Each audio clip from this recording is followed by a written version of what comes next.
Ladies and gentlemen, it is good to be here today. You know who it is. It's your boy, Trini Werewolf, the one and only. And if you can't tell, I am excited to be here. You see that title? You know what we're here for. Yes, we are here to talk about the long awaited domestic league for the West Indies, the Breakout League. It's finally time. We've got something other than CPL in terms of T20 cricket, and something else besides Super 50 in terms of more white ball cricket. I don't know the full story, but from what I could gather, it seemed like the deal with Cricket West Indies and CPL, so they limited CPL to be not just the main league, but the only T20 league for the region.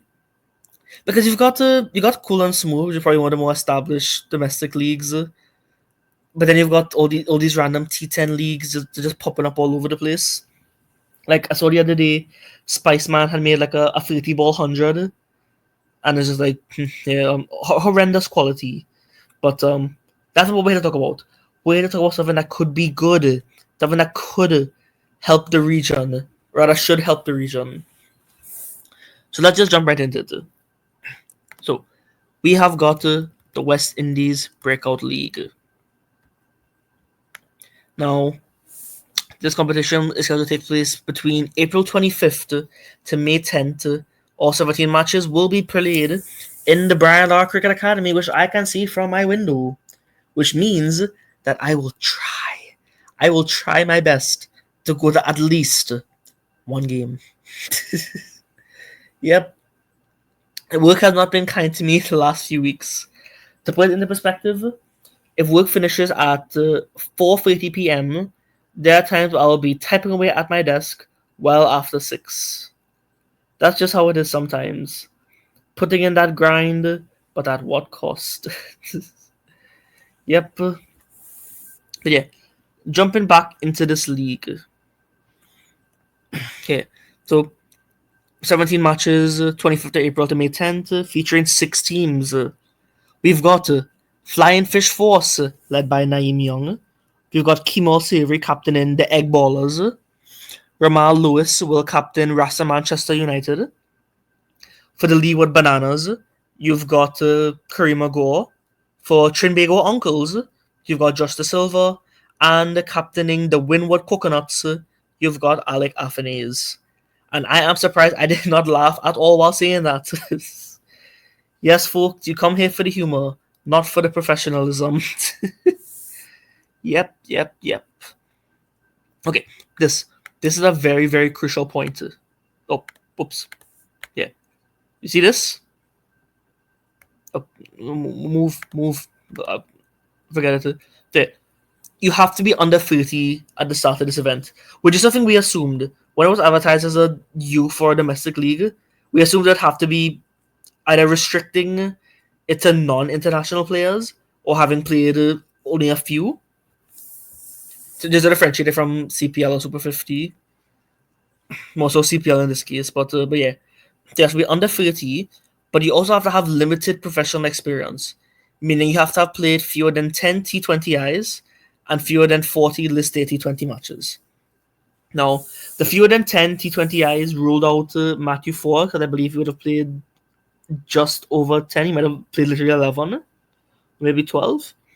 But someone like Alec, who might have played, I think, maybe 5 or 6. Yeah, is someone who would have just made the cut.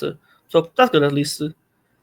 Now, in terms of this rule, it's great because you're getting people who probably won't have that much experience, and we kind of get to them to help develop their T20 game.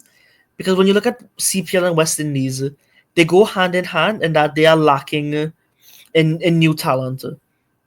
For CPL, you could say it's a little bit worse because, well, when you look at CPL, who are the players they used to advertise it? You've got Pollard, Bravo, before he retired, Narain, Russell, and all these players are well over 65.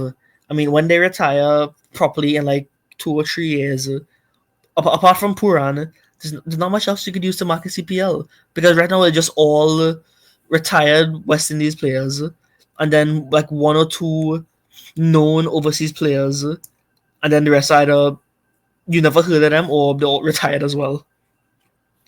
And then when you look at West Indies, it's not an issue of people being retired, but most of that is just there's no depth in talent. The recent Bangladesh tour is the greatest example. Ignoring that we got to mash up 3-0, but it would have been a really good opportunity to bring somebody into the side because everyone else was injured. But I mean, you're calling up Spiceman as the replacement player? Nah, man. Shame on you. So yeah, like I say here, this initiative aims to bridge the gap between domestic, CPL, and international cricket.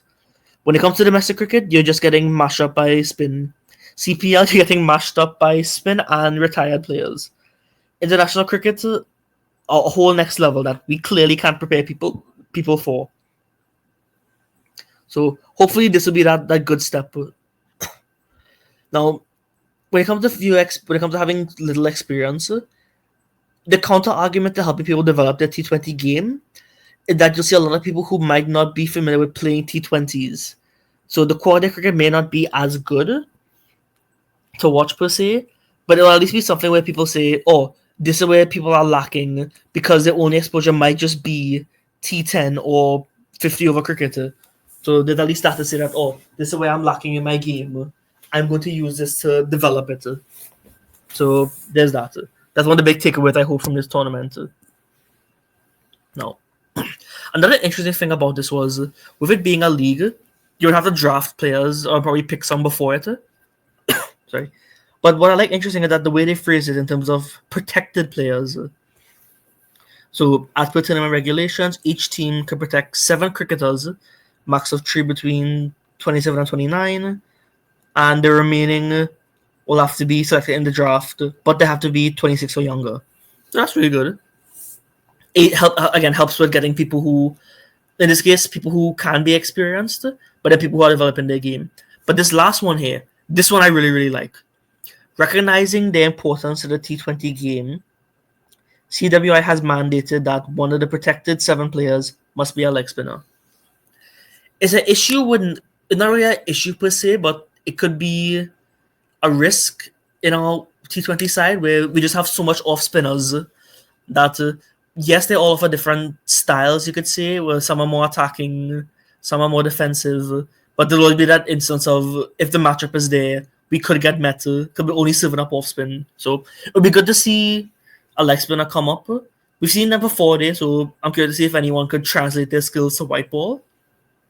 I'm not saying that anyone here who performs is just getting flung into the next squad right away, but at least when they say that, this guy's got potential, let's keep his name written down somewhere, let's see if a CPL team will pick him up, or let's see if we could send him on some more developmental camps. So there's that too.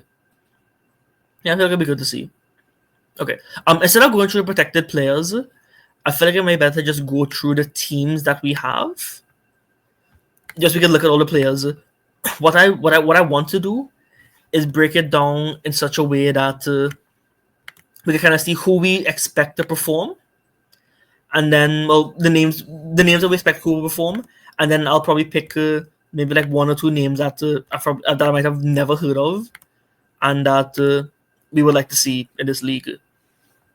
So let us jump straight into it. Yes. Okay, let me see if I can make this a bit bigger. There we go. Okay, so first up for Barbados. Let's take a look here. Feel free to pause at any point in time if you want to zoom in or just read any of these names. So looking at this, as it stands, I'm curious to see what Kadeem Alain could do. So because we've seen him give some starts in CPL as an opener, so I'm curious what else he could do. Shaq Paris, we saw some good glimpses in CPL as that middle order player, you could say. Not as good in Super 50 or 40, but I'm curious. His name is out there just because of CPL, so it'd be cool to see what else he could do. In terms of a name, I don't really know. Cheyenne Brathwaite. Let's go with him. It'd be interesting to see. Yeah, I'm looking at his names here that I never heard of, so I'm curious to see if any of these players just steps up and just has like a very, very promising season. So Guyana. Yeah. Another good squad with plenty of names that you should recognize if you follow West Indies cricket. Kevin Sinclair. We've seen him bat higher up, well, around 5 or 6 in Super 50 and 4-day. So I'm curious to see if I feel he will do the same in this Breakout League.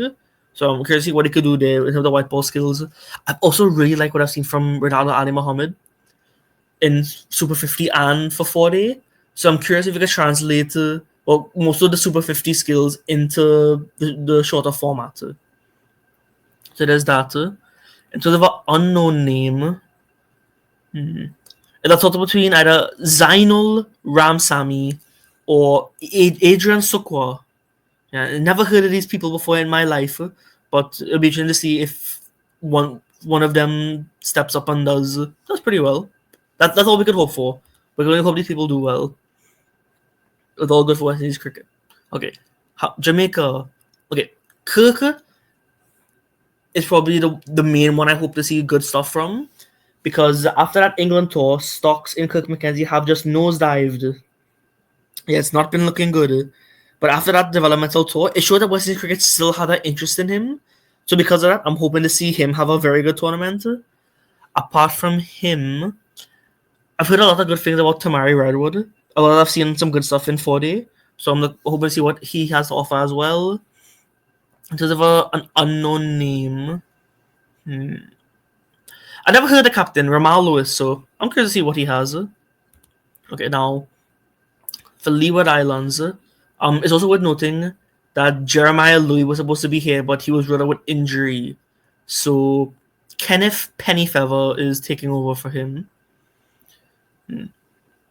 Well, I mean, big name right here, Jewel Andrew, potential go-to. So we've seen some very good stuff in CPL.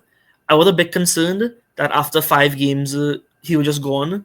So like, they filled the last merchant criteria. So regardless of man doing good, they flung him away.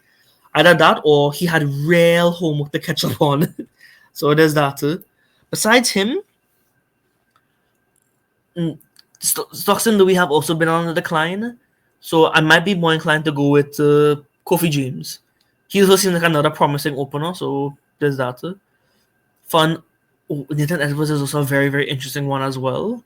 So from under 19, so I'll take a look at. I'll keep an eye on him as well. For an unknown name, Giovanni Despacito. Let's see what you have. Good sir. All right, my home team, Trinidad and Tobago. All these names here, I pretty much know. Look at all the uncles in the background, living up to the team name. Yeah. Okay. The 2 Joshuas. The Silver having just been dropped from the test side, you would imagine he would have like a big point to prove. As well as him, I've only really seen him open like once or twice in CPL for St. Kitts. I mean, he has done well, so I'm curious to see how he'll perform here. I've also liked Joshua James as a like lower order all rounder, probably maybe with our bowling all rounder, you could say. So someone similar to Shepard, so I feel like he's someone to look out for as well. We've seen what Amir Jango could do as well as Camille Puran. From an unknown name, I'll go with Naveen Videsi. Yeah, let's see what you got. And lastly, we've got Windward Islands. Now, this one, I feel like the big one has to be Alec. Because in terms of people who you could say who fill the criteria of not having much experience, but still probably the most experienced is Alec, because I think he would have played the few T20Is.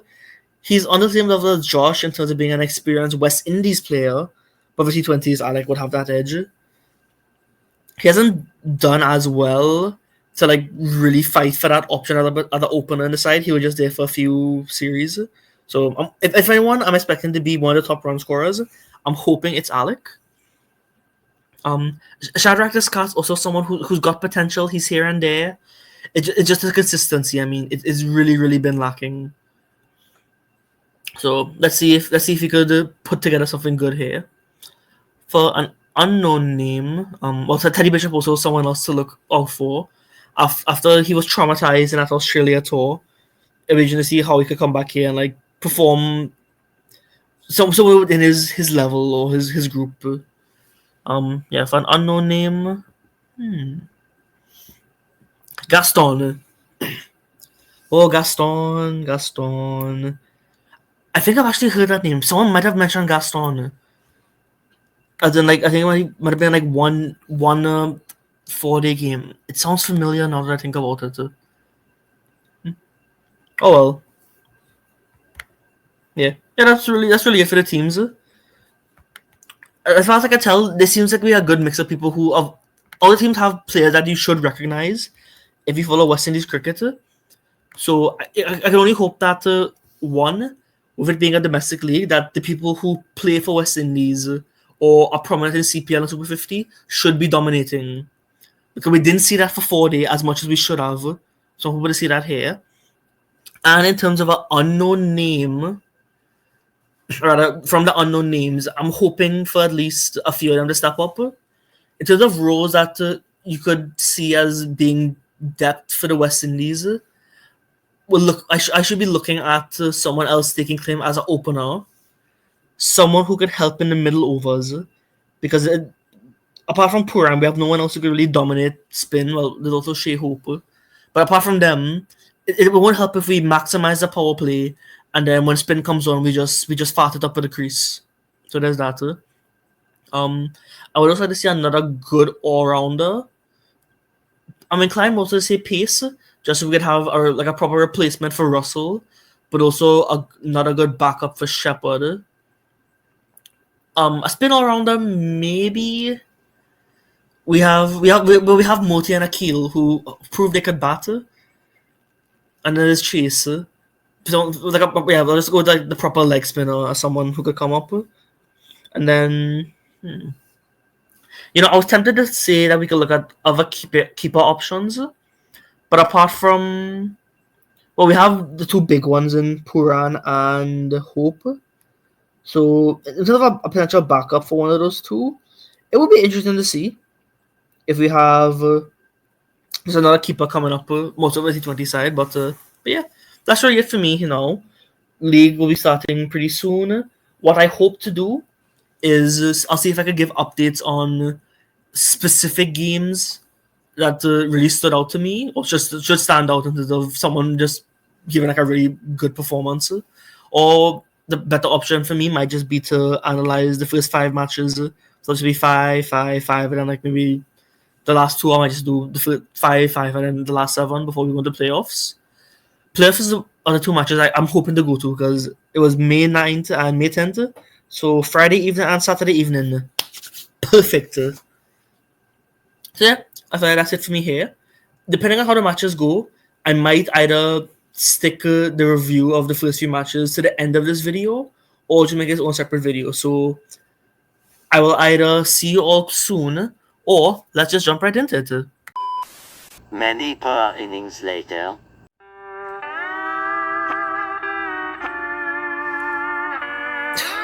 I don't know what to say.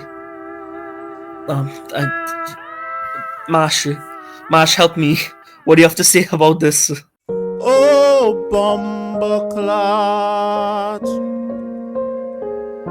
Oh, Rascalot. Thank you, Mr. Hewitt. Could not have said it better myself. My goodness, folks. What I had hoped to not see has come to fruition. The Breakout League has started and we are down bad. Yep, I probably should have expected it, given that there's people who don't have the experience. But I was hoping for something a little better. I mean, my goodness. I'll just do a quick run through of these first 5 matches as I could. I mean, it's been my goodness. I mean, opening game, Guyana versus Windwards. I mean, okay, incredible opening innings from Alec. 91 from 57. Big up to you. This is what I hope to see for the rest of the tournament. Him being an established West Indies player and mashing up the local leagues. Now, while he did make that 91, there's a clear presence of fart for the rest of the innings. Extras continues to be a top scorer, so Super 50 legacy. But I mean, it's crazy to say that you have someone scoring 91, and that helped bring the final total to 166 for 6. Sorry, I mean, the decent effort bowling wise. I found it pretty good. Nothing too horrendous. I mean, Ali Mohammed got taken apart a good bit, no balls and wides. Yeah, but other than that, things are pretty good. Not overly mashed up by spin. So that's a good thing at least. But when it came to Guyana's chase, I mean, very very good starter. Sukwa with 57, Kevlon with 58. Well, the part I didn't say, I should have said Kevlon rather than players to stand out for, but I feel like at this point everyone knows Kevlon, so is what we expect from him. But yeah, nothing else from anybody. It was just pain. Yeah, Guyana could have chased this down, but apart from that very good opening stand, it was just pain. I mean, 120 for 2 at the end of the 15th over, and in the next 5 overs, you only make it to 141 for 9. My goodness. Yeah, utterly mashed up by spin, Daryl Cyrus. But the issue I'm seeing here is 4 wickets is really good, but man with a 37 runs. So it's another case of having people go for runs, but they're still picking up wickets. So not good at all there. Let me see if I could go back. Oh, is it stuck? Oh, I think I went a little too far. Okay, there we go. Yeah, second game, Trinbago just animal assault mashed up these Pelicans. Not really much to say here. It was just yeah. I feel like we can skip over that one. It's just pain. This one, yeah, a low scoring thriller, you could say. I mean, you would expect a team to take nearly 17 overs to chase 100, to chase just over a run a ball, much less take 20, all 20 overs to score over a run a ball. But down bad once again. Okay, this one I feel like has some good talking points because here Josh really came to the party. First game, he might have made like a run, but here, very good to see. Good amount of runs, good strike rate, very very promising.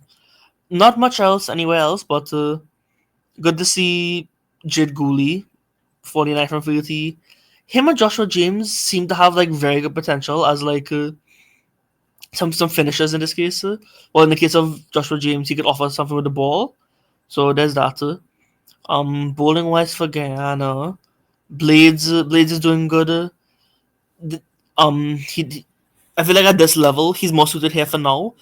From what we saw in that ODI series against Bangladesh, he did not have the skill set as yet to make it for international cricket. So some more development for the Youthman. Ashmead Ned did pretty good. Niall Smith, I don't know what happened here with Ali Mohammed. I think he bowled like one of the final overs and just got smacked around. Very very odd decision for him to only bowl 1 over. But then when it came to their chase, I mean, some bits and pieces here and there, a good bit of struggles. So it looked like they got close-ish. So you're thinking, had they had like a few more contributions here and there, they could have gotten something, but not to be. Not to be. Alright. Now the 5th game. My goodness, this one was horrendous. I smelt this game on my drive home from work. It was that bad. And I was coming from the opposite direction. That's to tell you how foul it was. The odor emanating from the Brian Lara Cricket Academy. Jamaica meandered to 166 all out. Kirk did come good, so I'm happy for that. I mean, as part of West Indies heritage, he made his 50 and then clocked out. But yeah. I mean, there were some decent hands here and there. Runnable 29 is okay. Andrew Rambarang with a nice 36, and then Jordan Johnson with like a real quick 30. So there's that. Nothing else there.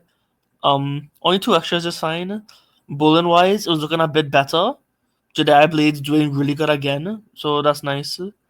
Yeah, they dropped Ali Mohammed, so they one less pacer, but not much else to say for the bowling here. They did pretty well to bowl them out. 166. Unfortunately, for a league like this, it's sad to say that your teams either recovering to make just like over 150 or 160, or teams crashing to make 160. But yeah, that is a reflection to state of cricket. So we just have to take it as is. But this Guyana innings, oh my goodness, I've seen some of the highlights and I regret it. Sukwa started off really well, but two those scores. So you're starting to feel like, oh, maybe that might just be it for him. But you would hope that he could put up something else. Rivaldo Clark did all right. Kevon was going really, really well, but then he did a big dance. I don't know what he was doing. It looked like he charged down the track and then tried to do like a fancy block, and it pinged off his pads into the stumps. Yeah, it wasn't a good look. But then absolutely nothing else. I mean, his last name might be Savory, but that innings was anything but that. It was horrendous. 25 from 29. I think the 6 he had gotten was someone, I think it was Javar Royal accidentally parrying it over the rope for 6. So yeah, very, very horrendous. I never see the fell short by just 3 runs, so it's very possible that if he had gone like 29 from 29, Guyana could have won that game.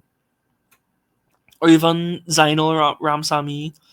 A decent... you can't say they held it together. I mean, they kind of did because no one else did anything. But, I mean, a 166 chase shouldn't be as much of a struggle, but it looked like Guyana could do it. But yeah, they just fell short. It looked like Savory might have to hold that L and retire and bring in either Sinclair or Samson, for what I heard. Samson seems like a decent finisher. Nothing came from these two. Ashmead Ned kept them close. I mean, when I saw the last ball, it looked like it was going for 6. It really looked like it. But unfortunately, it fell just short of the rope. It could have gone for 4, but they were able to pull it back in. So, yeah, a bit unfortunate there. But yeah, that's the first 5 matches. A pretty horrendous introduction, you could say. But that was to be expected. I mean, it just highlights how so many players, they just don't have the T20 game. Because you're seeing so many people just dot it up or try to hit the first ball for 6 and get out. So yeah, no one just has that T20 mindset. So it really shows that because people are only used to Super 50, where they're also dotting it up and struggling to make runs. But I mean, everyone's struggling. Most people are struggling to strike over 100. I mean, from the numbers I ran so far, at more than 60% of people have a strike rate below 100, which is not good. I think there's also like 6 or like 5 or 6 ducks already, or rather scores below 10. It's just not good. But I mean, it is what it is. Not the best introduction you could say, but on one hand, it is good that we saw some of the West Indies players or people who have international experience at least put their hand up. We've got a good innings from Alec, or a great innings from Alec, I should say. A good innings from Josh, a good innings from Kirk, and then some decent bowling from. I wouldn't consider Blades West Indies international, but yeah. So yeah, I feel like that's it for me. I feel like that's all that I could take now. It was tough watching some of the highlights. Well, actually, there's 2 things I want to talk about. Excuse me. Yeah, I feel like seeing those scores really upset me. But yeah, let me try and put this up because there are a few things that when they were shown to us, I am very, very surprised that this information was not made available beforehand. Because when the league was announced and literally the day before the league started, we found out that it would be streamed. Because I think in one of they had a post on Instagram or something saying or Facebook saying that you could catch the games on ESPN Plus, which I don't think is available here in the Caribbean. I think it's just an app. But now we know that you could get the games for ESPN Caribbean here, which makes sense because IPL is going on. So you'd imagine Flow Sports, Rush Sports, Sportsmax, those would be preoccupied. So we have ESPN Caribbean for that, USA, regular ESPN, Fox Sports for Australia, Fan Code for India. CNC3 for Trinidad is ruled out currently because if you tune into CNC3, you'll just see Stuart Young, Rowley, and Kamala jumping up on stage trying to get elected. So there's that. After today, it should finish because election results should be coming out later. So hopefully we'll be seeing this on TV. But it's also good that they're showing it on the West Indies YouTube channel, as well as CPL Facebook. So if it's region locked, you can just get on Facebook, which I think is great. I am a bit concerned that if it's on the Windies YouTube channel, that we might get 3-minute highlights. A lot for CPL. Well, West Indies, you can expect better highlights. It's I should rephrase that. It's CPL that I'm concerned about, because if you're giving us 3-minute highlights like you do for CPL, given how some of the matches so far, it might just be a wickets compilation, which doesn't sound that good at all. Yeah, that sounds a bit concerning, you could say. Oh, there's one other interesting thing here. Let me just jump to it because well, there's two things here. One didn't have a picture, but so we'll talk about afterwards. But I am very, very surprised that well, they have the bowling points again from what we saw in Super 50. But looking at them, I feel like some are a bit better, but some seem a bit hard given the lack of experience. Feel free to pause if you want to take a read through, but for the batting ones, I mean, losing less than 2 wickets in the power play and going at 8, that could be possible. The middle over one seems a lot better, but you'd expect teams to lose more than 4 wickets. Death over run rate could also be an issue for me. I don't see many teams doing that, but for sure, I'm not seeing any team with a dot ball percentage of less than 25 batting. That's 30 dot balls or less than 30 dot balls. No way we are putting that up. If we can't manage that in international cricket, we are not doing it in domestic cricket. Plain and simple. Now, the bowling seems a lot better because you'd expect with all these spinners just mashing up men, taking 3 wickets in a power play, it could be possible here or there. 4 in the middle overs might also be guaranteed. Restricting opposition to fewer than 7 at the death also seems very possible. Bowling out teams and then having dot ball percentage of 50 or more. These last 3 seem the most possible. I think Trinbago has probably gotten most of these just because of how they mashed up those Pelicans. But yeah, good. The bonus points are good. I just think this instance some might be too easy or too hard. But it's at least initiative. They say that, while we might be winning, let's try and aim for some of these to make a win more comprehensive or the better target goals, you could say, for some of these teams. So that should be pretty good. But there is one other thing that I found very, very interesting, and I'm surprised that Nikhil only brought it up in one of the matches. And I wasn't sure if that was put up on an actual West Indies post. And he had said that some of the players from this league will be given a CPL deal. I think he said it was at least 18 players, which I think is fantastic. Because given how West Indies cricket is, you would imagine that only the leading wicket taker or leading run scorer might get a CPL deal.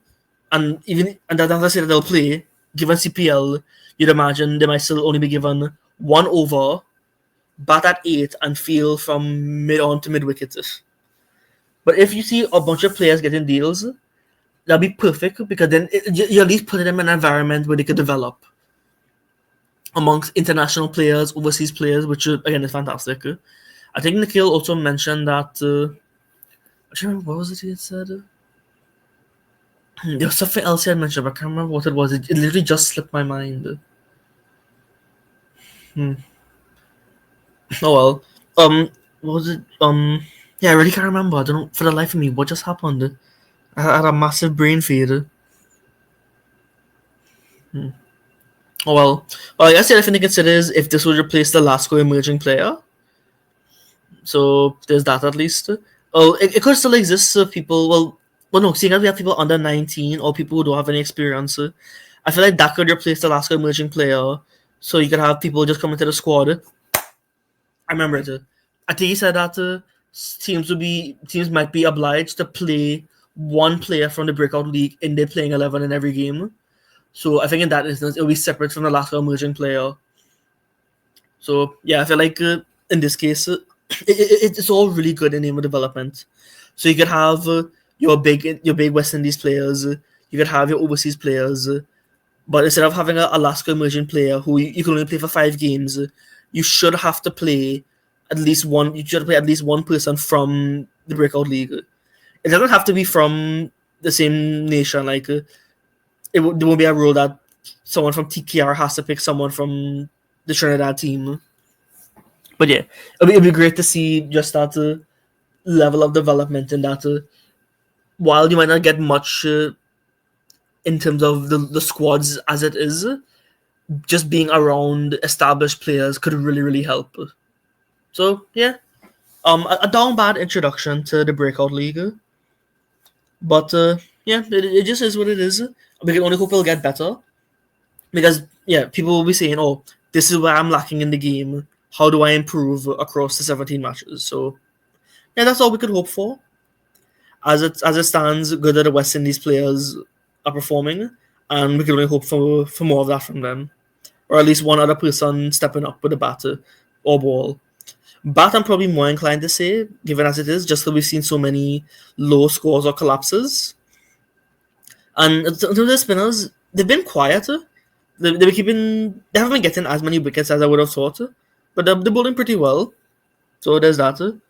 But yeah, we just continue to hope to see more good from some of these players. So that's it for me. I'll probably try and push out an update on the next 5 matches, and then I might just do a big deep dive after the last 7 matches and just go through all of them. I kind of break down, these are the top teams, what made them work, why these teams got eliminated, and what to expect from the playoffs. So, yep, that's it for me. It might be down bad, but there's some excitement here and there.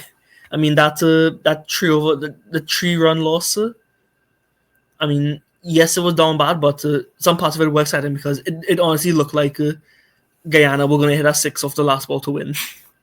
But yeah, that's it for me. So take care. This has been another fun episode of the Scoop Shot.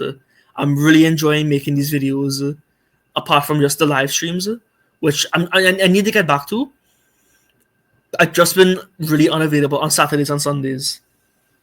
So while I could default from Sunday's the usual day, so I've been trying to have it on the Saturday, but things have come up on both days the last few times. But I will try for the most recent one, well, the one after the Breakout League starts. So thank you all, and I shall see you soon. Bye-bye. Take care. Dun, dun, dun, dun, dun, dun, dun.